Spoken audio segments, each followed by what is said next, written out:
تو لوگ کہتے ہیں کہ اللہ غفور رحیم ہے، گناہ بھی کرتے ہیں، نماز بھی نہیں پڑھتے، روزے بھی نہیں رکھتے، مسلسل گناہ کرتے رہتے ہیں، دن و رات ان کا گناہوں میں گزر رہا ہے۔ لیکن جب ان سے پوچھا جائے، ان سے گناہ چھوڑنے کی بات کی جائے، نماز کی تلقین کی جاتی ہے، روزے رکھنے کی بات کی جاتی ہے، اللہ کو یاد کرنے کی بات کی جاتی ہے، رسول اللہ صلی اللہ علیہ وسلم کی اطاعت و فرمان برداری کی حکم دیا جاتا ہے، تو وہ یہ کہتے ہیں کہ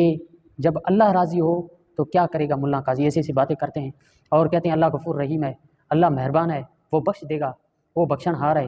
تو ان کے بارے میں قرآن کیا فرماتا ہے؟ اللہ تعالیٰ نے سورہ فاطر کے اندر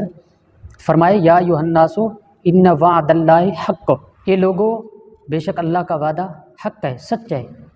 فلا تغرنکم الحیات، آپ کو ہرگز دنیا کی زندگی دھوکے میں نہ ڈالے، ولا یغرنکم باللہ الغرور، اور شیطان بھی آپ کو دھوکے میں نہ ڈالے۔ اب دنیا کی زندگی آپ کو دھوکے میں نہ ڈالے، اس کا کیا مطلب ہے؟ دنیا کی زندگی کے دھوکے میں ڈالنے کا معنی یہ ہے کہ دنیا کی نعمتیں، اس کی لذتیں، اس کی زیب و زینت، اس کی رنگینیاں، اس کی خوبصورتی انسان کو اللہ تعالیٰ کی اطاعت اور اس کی بات سے غافل کر دیں۔ اس کا مطلب یہی ہے کہ آپ اللہ کو بھول جائیں، رسول اللہ صلی اللہ علیہ وسلم کی اطاعت اور فرمان برداری کو چھوڑ دیں، تو یہ معنی ہے دنیا کی زندگی کا دھوکے میں ڈالنا۔ اب شیطان کا دھوکہ دینا کیا ہے انسان کو؟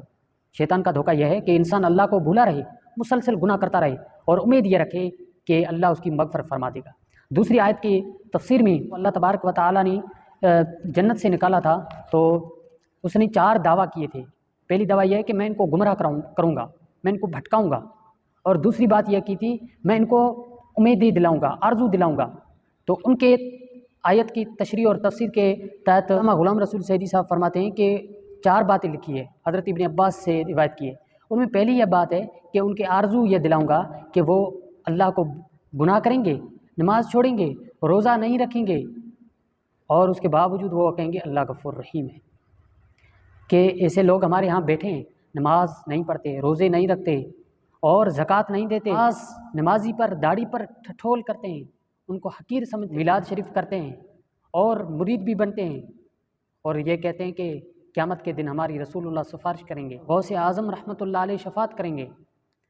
تو یہی ہے شیطان جو دھوکہ دے رہا ہے۔ اس کا مطلب یہی ہے کہ ولا یغرنکم باللہ الغرور، شیطان آپ کو دھوکے میں نہ ڈالے۔ شیطان کا دھوکے میں ڈالنا یہی ہے کہ انسان نہ نماز پڑھے، نہ روزہ رکھے، نہ کوئی عبادت کرے، اللہ کو یاد نہ کرے، رسول اللہ صلی اللہ علیہ وسلم کی فرمان برداری نہ کرے، لیکن وہ بات یہ کہے کہ اللہ غفور رحیم ہے، اللہ بڑا مہربان ہے، نہایت بخشنے والا ہے، ایسی باتیں کہے، تو سمجھ لو کہ وہ شیطان ہی ہے جو اس کے ذہن میں، اس کے دل میں یہ آرزویں دلا رہا ہے۔